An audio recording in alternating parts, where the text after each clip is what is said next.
lu tax Michael bàyyi Jackson 5 yenn saa ngeen bokku deret te doo leen bokku vibe ku la toppewul chiffre mën nga compter si moom wax ngelaw la sama ruu day pomper si moom toog teg chain expliquer jaar ñi si bon beg wine fàtte seen taar xam naa ni tekki fii ni nga du daar même termine su sentiment mbëggeel day xaar kaar diel Mike ba gaana du gis Black Star li may mandiloo du kaana ak ay flag bar jël son bi def ko hymne sama flag jaar bëgguñu musique bu ñuul bi kenn bañul black car encaisse samay faari bopp ne su stari job round bi pour benn loo du pour ñaari bopp ba seen soow faari flop yor ci bari stock ñi koy tàngal dañ may màccal foog ma laali pro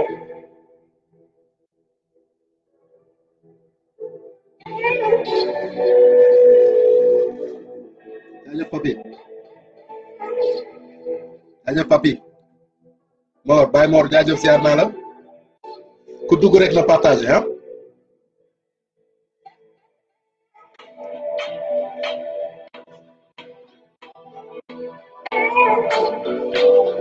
asalaamaaleykum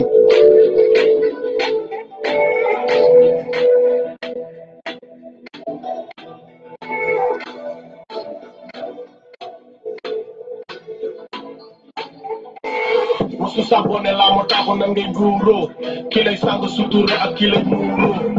fenante moo fi ëpp mérite mais ku fi entier mënoo am xarit dañ may topp ndax li ma tànn def sound ba placé ci logiciel tema début pour logiciel dal ma bëggoon web dugg comme xewam ñam freedom am prix comme Nobel de la paix ñu des histoire jam tey fekk leeral li lëndëm nëbb lu tax Idriss fekk topp maam yi jël ndëgëm tëgg majorité âge la jëf la wax bu neex njëbër la ba moytuwul mu gëf la dox ci sound boy bu ferul la iji leer bu sol bu nekk bu leer la tijji souffrance interne douleur sans terme sama life gën a virtuel plus dur externe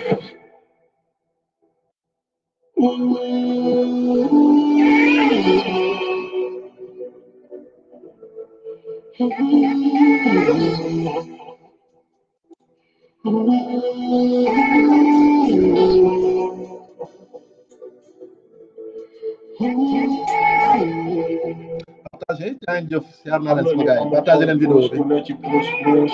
on discute ñaax nañu sànq mais dañu woo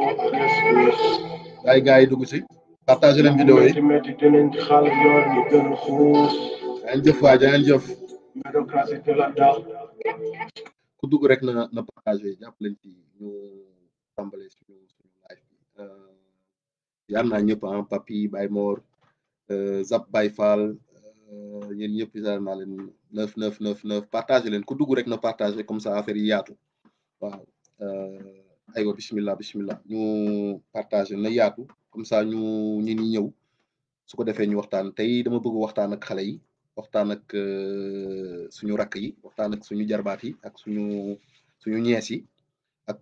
ëllëg ak ci biir suñu doom waaw ñooy tax ñoom ñooy màgg xale day màgg voilà donc ñooñu la ñu bëgg waxtaanal tey man ñooñu laa jagleel sama live bi tey ma bëggoon rek ngeen partagel ma vidéo bi jàpp ci nag ba xale yi seetaan donc là on n'est pas nombreux donc je vais remettre la vidéo ba ñin ñi ñëw comme ça ñu tàmbali ah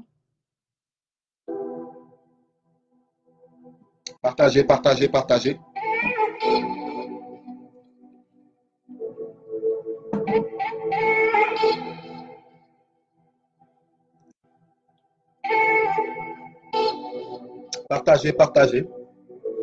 ku dugg rek na partagé lu tax Michael bàyyi Jackson 5 yenn saa ngeen bokku deret te doo leen bokku vibe ku la toppewul chiffre mën nga compter si moom wax ngelaw la sama ruu partagé leen jaajëf Talla Niang expliquer jaar Kanaan jaajëf ñi si bon beg wine fàtte tar xam naa ni tekki fii ni nga du dar Malick Diouf jaajëf Lamine jaajëf King Kanaan Lamine jaajëf Talla Niang Jan Mike jaajëf maa leen ziar yéen ñëpp maa leen ziar ululu Kanaan Ogo Diop Pape Lamine Diop maa ngi lay ziar Tawfeex ziar yéen ñëpp allez partagé leen vidéo yi rek ñu gën a yaatal mbir mi incha allah star li may mandiloo du kaana ak ay flag bar jël son bi def ko hymne sama flag jaar bëgguñu musique bu ñuul bi kenn bañul black car encaisse samay faari bopp ne su stari job round bi pour benn loo du pour ñaari bopp ba seen soow faari flop yor ci bari stock ñi koy tàngal dañ may màccal foog ma laali foo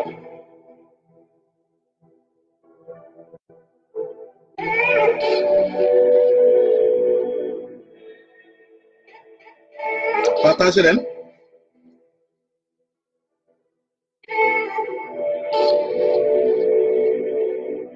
partagé leen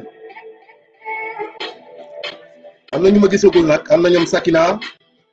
Abdourahmane Tall jaajëf Mantal général Mahou Almami Xayre Fadou Ardo Faye Nene Si Ndey Fa ñoom ñëpp gisutuma leen la gisuma leen ils vont arriver ku dugg rek na partagé ngeen partagé ci groupe bi Kefren jaajëf Kefren merci beaucoup Ibou général jaajëf si yar naa la esprit positif aussi léegi ku dugg rek na partagé quoi comme ça au moins affaire bi yaatu quoi parce que war na gën a mën a yaatu lii là on est que 34 war na gën a mën a yaatu partagé leen ko ci groupe yi ak yooyu comme ça ñu mën a gën a yaatal mbir mi quoi ok s'il vous plaît tàng sutur ak ki lay muuroo fenante moo fi ëpp mérite mais ku fi entier mënoo am xarit dañ may topp ndax li ma tax te ngir yàlla ngeen jëli seen rakk yi seen jarbaat yi nga xamante ni am nañu âge li may wax ñëw amu écran bi ngeen leen déglu leen waa ji jàpp leen ci bu fekkee ne da nga am doom bu am 12 13 ans muy jigéen wala muy góor wala nga am jarbaat wala nga am nièce wala nga am frère wala petit frère wala petite sœur bu am âge wu 17 18 19 ans 16 ans 15 ans 13 ans 14 ans s'il te plaît ne ko mu ñëw seetaan wala nga wax ko mu ñëw déglu wala nga partagé ko wala nga ñëw indi ko teg ko ci kanamu live bi mu seetaan ma wax ko ay tuuti vérité ngir yàlla jàppale leen ci jàppale leen ci jàppale leen ci aywa bismillah partagez leen on va parler aux enfants on va parler aux jeunes c'est la génération future donc partagez leen comme ça ñu wax ak ñoom ñu mën a ñoom aussi yeewu ci li nga xamante ni moom mooy le futur bi nga xamante ni moom lañ leen nar a bàyyi ok donc partagez leen ah moi si vous partagez pas là dina xaw a doy waat ci man ah qu'on puisse être quand même un minimum voilà bopp logiciel dema dëgg fi pour logiciel dama bëggoon wex dugg comme kolom ñam freedom am prix comme Nobel de la paix Sakina est là jaajëf Almami Xayre aussi est là donc c'est bon il me manque Ndey Fa il me manque Kodou Ardo Faye et il me manque général Mahou waaw kanam moom il est là y a pas de problème Papi est là y a pas de problème marginal mécontent xam naa mi ngi déglu mais xam naa dafa jàpp donc on va voir kooku di ma laaj ne ma nine ça signifie quoi ba kooku nag wax dëgg yàlla dama ko expliquer ko waat ko donc xanaa rek nga dem ci chaîne YouTube bi mooy 9ETR TV nga dem foofu nga xool di nga am explication yi nga bëgg yëpp incha allah jaajëf Ndik Sarr nee na grand bi jaajëf Ndik ñu ngi lay ziar Ndik dañu bëgg partager vidéo bi live bi ngeen dugal ko ci groupe yi incha allah ngeen Lamine jaajëf ñu ngi lay ziar ngeen partager ko dugal ko ci groupe yi comme ça mu tas quoi war nañ gën a mën a yaatu 41 personnes ah war nañ gën a mën a bëri parce que gis nañ fi ñuy def live di am lu ëpp lu dëgg ah te tey jii yéen ñëpp wax ngeen ni liveur yëpp dañu nekk ci ay tànk yoo xamante ni nekkul tànk yu jub du loolu ngeen wax ngeen nekkul si tànk yu jub waaw man de sama tur gisuma ko fa gisuma fa sama bopp xanaa da ngeen maa beral loxo bopp kon bu dee da ngeen maa beral loxo ngeen may ma ay nit bokk ngeen partagé comme ça mu gën a yaatu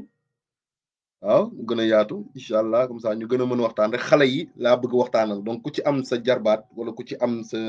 rakk bu góor bu jigéen wala nga am sa doom bu góor wala bu jigéen nga teg ko ci kanamu écran bi ma wax ak moom waaw bul am looy ragal du ma fi saaga fii kenn du fi saaga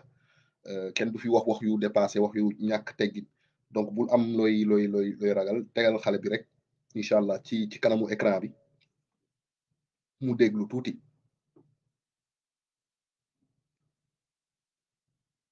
aywa bismillah partagé leen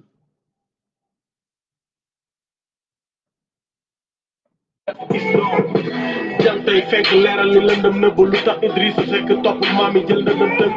majorité âge la maturité. waaw Lamine nee na ma explique doy lay wàcc oui wax nga waaw kon nene si jaajëf ma manque nene partagel ma vidéo yi bu mu la waay incha allah il ma mel ne maa ngi lay ziar donc nene si est là donc c'est bon il me manque Ndeye Fa ak Code Ardo Faye ak général Mahou ñett ñooñu daal bëgg naa leen gis waaw bëgg naa leen gis wàcc bees yi ma expliqué donc 9 lu muy signifié waaw 9 lu muy signifié xool ko sa bopp rek xoolal ci jigéen bu ëmb ñaata weer lay ëmb ah boo xoolee ci loolu nga xool ci lépp li nga xamante ni moom mooy fréquence d'accord 342 mégahertz d'accord loolu la ñuy moo nekk fréquence bi nga xamante ni ci la suñu yaram war a vibrer c'est la fréquence de l'amour moom expliqué woon naa ko booy xool 342 tu fais le calcul en 3 7 8 9 1 3 plus 4 2 oui tu fais le calcul vite fait ça te donne 9 nga am foofu 9 booy xool sa karaw yow sa bopp en tant que nit ku ñuul dafa yore forme 9 waaye lu booy xool karawu tubaab bi moom forme 6 la gën a yore yow sa karawu 9 forme 9 la yore boo xoolee 9 mi ngi partout sur les mêmes 3 saisons hiver été ak automne c'est 3 muy 9 boo xoolee yàlla am na 99 tours 9 daal mi ngi fépp foo xamante ni bëgg nga gis te 9 moo nekk chiffre bi gën a kawe ci chiffre yi après c'est 10 qui revient te 10 mooy benn donc 9 ci univers bi booy xool nu mu dessiné woo sax il a une forme spirale mooy forme 9 dafay rond ni dégg nga donc 9 mi ngi fépp ci sa bopp yow ci sa biir yaram mi ngi ci sa bët mi ngi ci sa bopp mi ngi ci sa daal moom 9 mois lañ la sàkk yow sa bopp été 3 mois lay durer hiver 3 mois lay durer automne 3 mois lay durer boo ko boolee muy 9 daal mi ngi fépp foo xamante ni bëgg ngaa gis waaw képp ku bëgg a gis li yàlla sàkk li yàlla defar di nga doo romb ci chiffre 9 boobu foog nga jàng ak moom boobu bu dee yaa ngi xoolee bëtu ku yeew wala bëtu ku am maxaama di nga gis ni 9 mi ngi ci mbindeefu yàlla yëpp day feeñ loolu man je te le garantis moo tax may jël 9 bi di ko fësal loolu la foofu la 9 bi jógee ak ci yeneen explication c'est que su ma nee 342 mégahertz c'est une vibration moom mooy la fréquence de l'amour ci fréquence boobu nag la ñuy sàkkee doomu aadama ci foofu la yàlla mooñee doomu aadama ci fréquence boobu noonu dañ ko mesurer foofu la ñu nattee ni yàlla ci fréquence boobu rek la mun a mooñee nit donc nit ñu ngi ko mooñee ci fréquence su mbëggeel muy 342 parce que bu fréquence la ay fréquence mooy fréquence ba nga xamante ni ci la doomu aadama mën a manifester wu dans son atmosphère ici d'accord l'énergie dans laquelle il peut subvenir loolu moom mooy li nga xamante ni moom moo am léegi yeneen fréquence yi nga xamante ni ñoo ko gën a suufee wala ñoo ko gën a kawee maanaam lu nekk ci suufu 342 wala lu nekk ci kaw 342 ñooñu yàlla mbindeef yooyu mu sàkk ci fréquence yooyu noonu ay mbindeef la yoo xamante ni yor nañu der ak yaram ni man nii dégg nga yoruñu der ak yaram ni yow ak man ñooñu ay mbindeef la nga xamante ni seeni yaram dafa nekk lu ñuy wax yaram yu éthérique c'est-à-dire c'est des corps yoo nga xamante ni c'est des corps célestes ñooñu la ñuy woowee ay malaaka wala ñu leen di woowee ay esprit wala ñu leen woowee yeneen xeetu mbindeef waaw loolu mooy ñi nga xamante ni ils ont été conçus avec une autre fréquence ñooñu nag dañu am jamono joo xamante ni bu ñu ñëwee fii ci kaw suuf si la ñuy mën a di jëflanteeg ak àdduna parce que dafa am heure ba nga xamante ni moom la ñuy wàcc fii ñoom comme yow heure bi nga xamante ni moom ngay jëflante moom ngay nekkee fii ci kaw suuf dox say dox am benn waxtu boo xam ne da ngay dem tëddi du dëgg da ngay jeexal da ngay def li ngay def si journée bi yeewu def li ngay def si journée bi am benn moment yàlla daf la bind ni sa yaram day sonn da ngay soxla nga dem noppal sa yaram ko defee nga dem tëdd daal di noppal sa yaram tëdd boobu ngay tëgg nag ñun du yow rek yaa koy def am na ci yeneen moroomu doomu aadama yoo xamante ni noonu la ñuy tëddee nelaw waaw bu ñuy tëddee nelaw nag àdduna bi dafa am beneen xeetu mbindeef ba nga xamante ni ak yeneen xeetu mbindeef ya nga xamante ni ñoom ci jamono yooyu yow ngay tëdd ñoom ci yooyu la ñuy mën a dox seeni ay activité si loolu la ñuy mën a yëngu seen yëngu-yëngu waaw mooy ñi nga xamante ni la ñuy woowee ay nit ay xeetu guddi voilà ñooñu nag seeni ay yëngu-yëngu fréquence bi nga xamante ni moom la ñuy vibrer boobu c'est à partir de 3 heures du matin la ñuy mën a ñoom am seen fréquence boobu yàlla moo ko def yàlla moo ko sàkk 3 heures du matin bu jotee rek si ñoom la ñuy mën a jànkuwanteeg li nga xamante ni moom mooy suñu atmosphère c'est-à-dire que à 3 heures du matin bindeef yooyu dañuy ñëw dinañ mën a pas dañuy ñëw sax mais dañuy seen heure la seen heure la dañuy dox seeni soxla heure yooyu lañu yàlla may ñu dox seen soxla ndax fréquence boobu ñuy vivre ñoom fii ci kaw suuf 3 heures du matin ba jëm 5 heures du matin la seeni ay mbir la ñuy dox seeni mbir def li nga xamante ni moom la ñu ñëw pour def ko fii ci kaw suuf après 5 heures du matin ñu daal di jeexal bu fekkee ne jant bi génn na ba nit ñi commencé yeewuwaat boobaa ñoom ñu daal di leen lëlu waaw nit yi jëlaat ainsi de suite nit ñëw journée bi bu tëddee yeneen xeet yi ñëw jël toute la nuit voilà c'est comme ça donc c'était pas le sujet mais je voulais juste expliquer un petit peu voilà alors du coup ngeen partager leen vidéo yi partager leen jaajëf pour explication yi ok amul benn problème Cheikh Oumar on est ensemble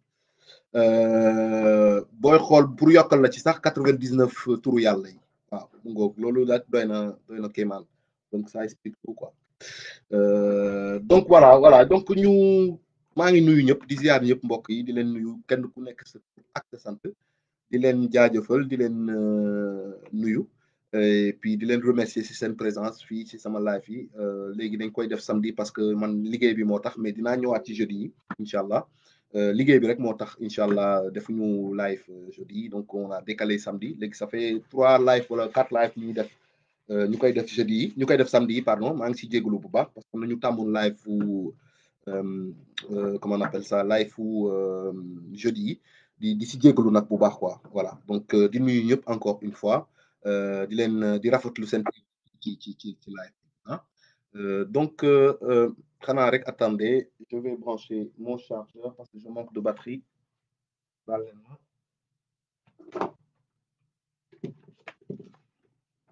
voilà damay charger bi quoi portable bi donc voilà alors donc suñu waxtaan bi tey ça va se centrer sur xale yi ci génération yi nga xamante ni ñoom ñooy ñëw dans le futur ak sensibiliser xale yi ma bëggoon rek ku ci am sa rakk wala ku ci am sa doom wala ku ci am sa jarbaat bu jigéen wala bu góor yore lu toll ci 13 ans jëm 18 ans mun na ñëw ci kanamu écran bi wala mu yor sax 20 ans wala 21 ans wala jusqu'à 23 ans je peux te parler mun na ñëw fii ci kanamu écran bi ñu waxtaan ma wax ak ñoom donc bu leen ragal jëli seen xale yi ne leen ñëw leen ngeen déglu kii yéen lay waxal waaw man xale yi laa bëgg waxal tey moom du pour mag ñi pour xale yi la ah ngeen baal ma mais ku ci mag bu ci bëgg a déglu pour dem waxtaan ak xale yi aussi amul benn problème ça me dérange pas donc tu peux aussi assister amul benn problème donc gars yi tey dama bëggoon waxtaan ak xale yi wax leen expliquer leen explication yu ndaw maanaam li nga xamante ni moom mooy comment on appelle ça l'avenir d'accord le présent d'accord et pas parler du passé parce que pour le moment c'est pas important on va dire c'est pas important par rapport à ce que je vais dire donc yow xale yow mon frère yow sama jarbaat yow laay waxal dégg nga àdduna bi moo xam nga ñuul moo tax xam nga weex waaye rawatina sama jarbaat bu ñuul parce que nit ku ñuul laa donc xam naa ñi fi nekk ñëpp ay nit ku ñuul la donc nit ñuul laay waxal parce que ay sénégalais ñoo may déglu donc voilà àdduna bi dafa am dafa changé àdduna bi dafa changé jamono yi dañoo changé wuute jamono say grand frère maanaam man mi jamono ji nga gën a am accès ak internet jamono ji nga gën a am accès réseaux sociaux yi maanaam jamono ji ubbil na la ay buntu léegi yow yaa ngeeg portable léegi yaa ngeeg ordinateur léegi yaa ngi xool li nekk ci àdduna bi ak leneen la nga xamante ni waroo ko woon sax gis léegi yaa ngi koy gis man sama jamono bi may xale su ma bëggoon gis jigéen bi may xale sama sob su ma pas bëggoon sax mais su ma bëggoon su erreur dabee woon ma ba ma teg sama bët ci lu ma warta teg sama bët sama grand frère yi ci ñoom laa ko gisee dégg nga c'est-à-dire dama xool yorndu wala ma déglu samay grand frère ñuy toox wala ñuy nekk ak ay jigéen wala ñuy seetaan ay film yu ñu warta seetaan mooy film mag dégg nga wala ñuy naan lañ warta naan ma dem xool leen yondu leen ba xam si laa ko xamee waaye bu dul woon ñoom loolu yëpp tey jii duma ko xam c'est-à-dire que yow mi xale bi da nga war a am grand frère da nga ko war a exiger sa grand frère war nga kaa ñëw wax ne ko mu nekk exemple pour yow parce que yow lay xool pour am role model yow grand frère bi yow yaa war a def le tout ba xale bi am li nga xamante ni moom mooy modèle mais booy seet suñu grand yi dañu am comportement du ñëpp nag mais dañu am comportement bu xaw a doy waar parce que ñoom ñëpp ils ont été influencés par seeni ay grands frères seeni grands frères yi nga xamante ni ils ont été influencés pas par leur grand frère mais par ay grands yoo nga xamante ni dañ doon jóge kaaw ñiy jóge États-Unis ñiy jóge France ñiy jóge Espagne ñiy jóge Italie ñiy jóge Canada ñiy jóge feneen fépp feneen ci àdduna bi ñëw wàcc Sénégal ci jamono yooyu ñooñu bu ñu doon wàcc Sénégal dañ doon wàcc ñëw di louer ay oto yu cher louer ay kër yu rafet yu yàññ yor xaalis bu bari ba pare di ànd ak ay soxna yu rafet di doxantu ci town bi di doxantu ci seen Ndakaaru biir Ndakaaru seen oto yu rafet ak seen xaalis bu bari di mayee koppar nag suñu grand frère yooyu noonu doon xool ñooñu noonu doon jóge bitim réew di ñëw di doser bëgg leen dundee ñoom ni ñu dundee bëgg leen a toppandoo di roy ci ñoom lépp lu ñu gis ci gaa yooyu di ko def ñu roy ko di ko adopté ci biir Sénégal te kenn ci ñoom mësta génn ñooñu dañuy ñëw bu ñu ñëwee 2 mois la ñuy toog wala 3 mois maximum jël suñu jigéen yi nga xamante ni wala suñu ay rakk wala suñu ay grande sœur yi nga xamante ni dañoo bëgg tekki ñenn ñi bëgg sëy foowee leen pendant 3 mois dégg nga di doser génn ci koñ yi di dawal ay oto yu rafet di solu ay solu yu rafet di làkk sax ay làkk ya nga xamante ni si dëkk boobu si làkku dëkk yi ñuy jógee ñoom su ko defee suñu grand yi am complexe bu ñooñu ñibbee suñu grand yi nekk foofu noonu bëgg dund li nga xamante ni moom la ñooñu ñëw 3 mois wan leen suñu grand yi bëgg ko dundee ci koñ bi donc mu jaral leen ñi dem di def yenn yi rek pour bëgg dund noonu suñu grand yi doon dundee su ko defee suñu grand yi commencé di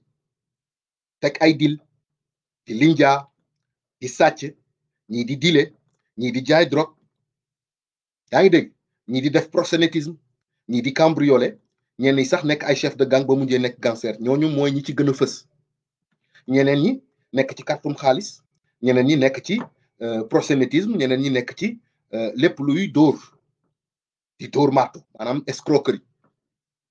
ñoom ci loolu lañ doon dox ndax suñu grand yu jóge kaaw ñu loolu lañ doon xoy ci town yi loolu lañ doon wone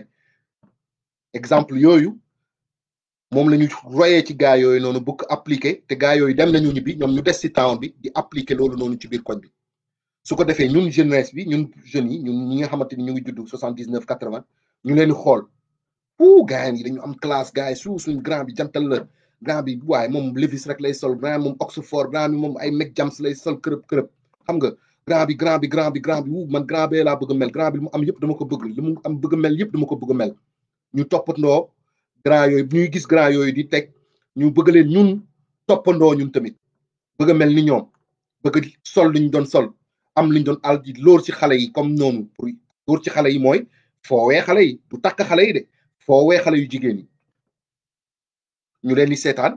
ba suñu grand yi am ñenn ñoo xamante ni ëmbal xale yu jigéen ñi te ñoom kenn ci ñoom liggéeyul kenn ci ñoom jugewul biir Sénégal ba dem Europe ñoom ñëpp ñu ngi foofu waaye dafa am ay grand yu jóge Europe ñëw fa def seen toj-toj pendant 3 mois dem ñibbi bàyyi fi seeni ay conneries léegi ñun suñu grand yi di topp yoonu grand yooyu xam nga et ñu bu ko defee ñu dugg ci ñun tamit suñu génération ñun des années 80 ñuy xool suñu grand yooyu di leen xoolee ay bët pour roy leen ci fànn yëpp ñu commencé ñun tamit di dugg ci ay histoire di dugg ci ay affaire di dugg ci ay comportement maa ngi fàttaliku ñun dañ leen doon yóordu di leen seetaan ci la ñu jàngee lu bari ci ñoom yaa ngi dégg après ñu commencé ñun tamit bëgg commencé tox pour grand lu boo waxoon temps booy lu tax ngay tox dana naan kii dafa bëgg grand lu day tox parce que dafa bëgg grand lu grand yi lañ doon toppandoo donc ñu commencé di tox cigarette commencé di làqu di tox commencé di màgg tuuti xam nga commencé di doxaan ci xale yi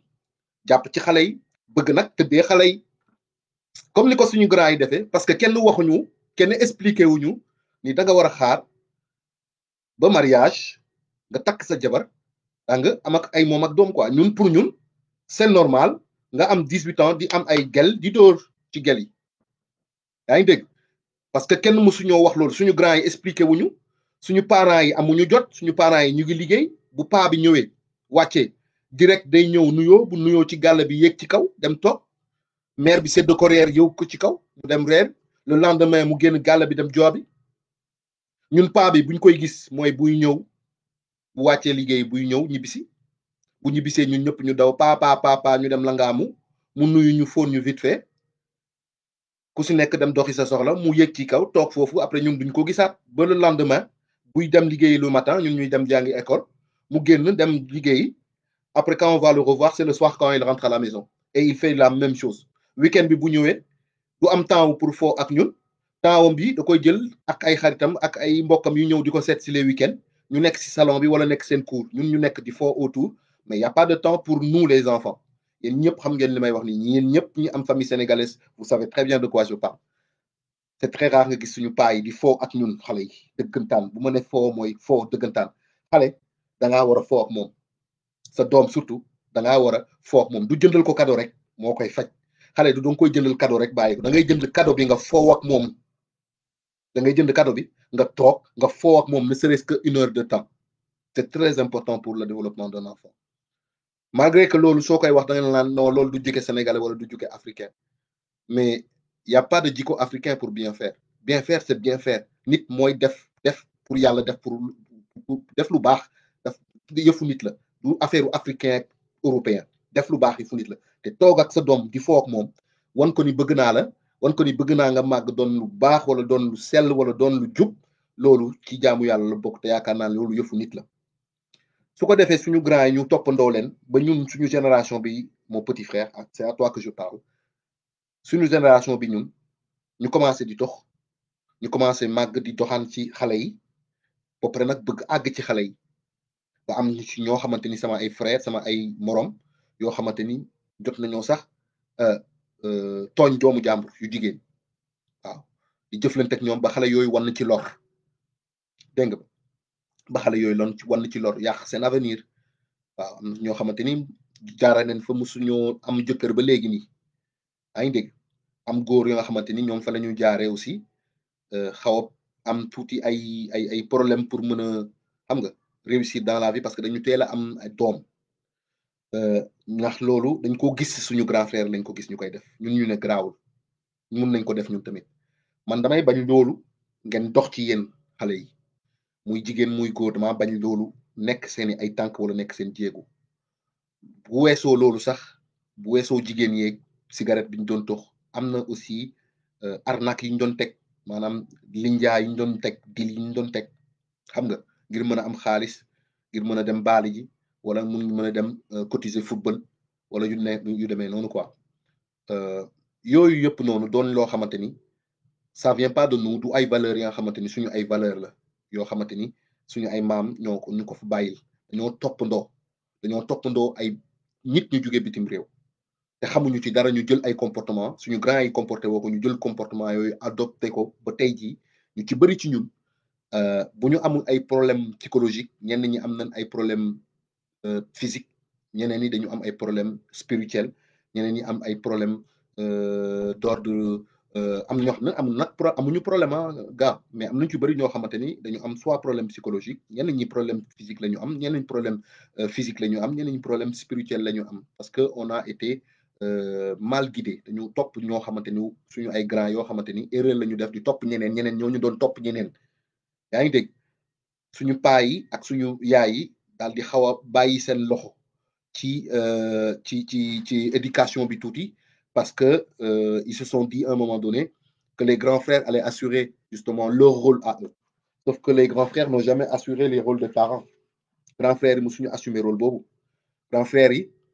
ils nous ont inculqué ay valeurs yi nga xamante ni pour man sénégalais wala boy town boy Dakar yooyu valeur moo ma yéex a xam yéex a yee ba ma xam sama bopp maanaam am na ci yoo xamante ni su ma si jaarul woon wala yoo xamante ni su ma ko xamul woon tey jii naa teel a xam sama bopp dinaa teel a jubbanti sama bopp ci yu bëri man maa xam nag sama aduna man maay waxal sama bopp loolu laay bañ tey jii mu dal la ak li nga xamante ni moom mooy réseaux sociaux yi nii tey jii ak li nga xamante ni moom moo xew jamono yi nii tey jii muy jamono yu doy waar jamono yoo xamante ni ñun ñaa ngi jóge bitim réew di ñëw mi ngi gën a bëri Sénégal ñun ñaa ngi voyagé di ñëw Sénégal ñun ñaa ngi indaale seen i ay jikko Sénégal muy jigéen muy góor muy sax ay étranger di jël seen i jikko ñëw indi ko Sénégal di dund ak yéen dund goo xamante ni wala nekkin ba nga xamante ni yéen doonu seen aada doonu seen cosaan waaye ñooñu dinañ leen influencer ndax seen i dundin ndax seen i façon wu nekkin ba ngeen bëgg ko imiter seen dëkk boobu te bokku leen ak ñooñu noonu yéen ak ñooñu bokku leen maanaam jëmtuwaay te bokku leen yi ay yéen a bokk dëkk sax certes mais ñoom dafa am leneen lu ñu mooñ seen bopp yi dafa am leneen lu ñu saxal seen bopp yi ba tey ji ñu ñibbisi bi ñu ñibbisee nag ñoom Sénégal seen bopp yi la ca waroon nekk nekkatu ca wala la ca nekkoon nekkatu ca leneen na ci nekk te loolu ca nekk noonu c'est une mentalité de pas de nasaraan mais c'est une mentalité de perdition voilà loolu la ñuy indaale du ñëpp nag général yu ma dama ne rek dafa am ci ñoo xamante ni bu ñu ñëwee dañuy ñëwaal ak mentalité yu mel noonu léegi commencé di comporter woo noo xamante ni du comportement sénégalais du comportement bu méngoog sa aada ak say cosaan du comportement bu méngoo ak li la say ay waajur bëggoon a inculquer maanaam li ñu bëggoon def ci yow ñooñu commencé ñëw ci town bi actuellement ak génération bu bees bi indi beneen façon wu perdition gis nga maa ngi la doon nettali sànq suñu grand frère yi woon ñooñu ñu doon imiter tey ji yéen ñi yéen a gën a garaawle yéen a gën a garaawle parce que la nouvelle génération dafa boole génération yi nga xamante ni moom laa la limel yëpp def ba bàyyi yéen nag ngeen jël loolu yëpp tey ji mu nekk seen kanam mun ngeen ci def lu leen neex benn gandi montagne connerie ñu bàyyil leen ko kan moo leen ko bàyyil c'est la faute à nos grands frères c'est la faute à nous et à nos grands frères donc ñun ñooy fautif yi suñu grand frère yi ñooy fautif yi ci li nga xamante ni moom moo xew tey ji moo tax ma ne leen yéen a nga gis xale yi di def ay porno ci internet bi yéen a nga gis xale yi def ay vidéo di jël ay appartement di def naka su dul noonu ngeen naan génération bi dafa yàqu rangu mi ngi def ay vidéo xale yi di ko seetaan ñu koy seetaan muy futi muy simmeeku taatu neen di def ay affaire ngeen ne la jeunesse elle est perdue elle est devenue maintenant n'importe quoi xale yi yëpp a yàqu amatuñu repère et cetera vous croyez que c'est dû à quoi mais c'est à cause de vous c'est à cause des grands frères c'est à cause des grands frères qui ont aujourd'hui 50 ans 60 ans ñoom la yéen ngeen seetaan xale yi yéen a encouragé wul xale yi bi ngeen ni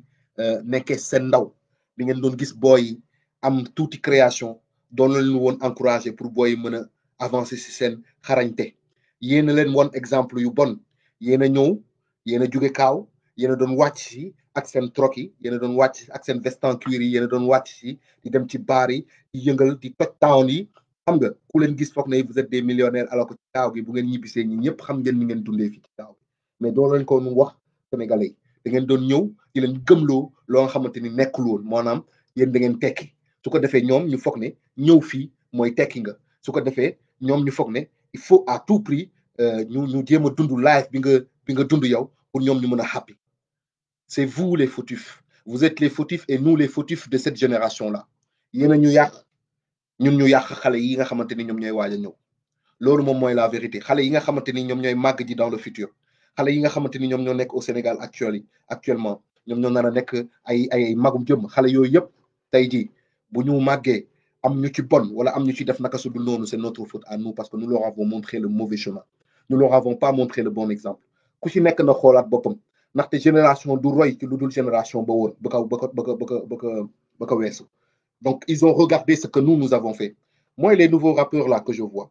ak BS c'est ça les boy Is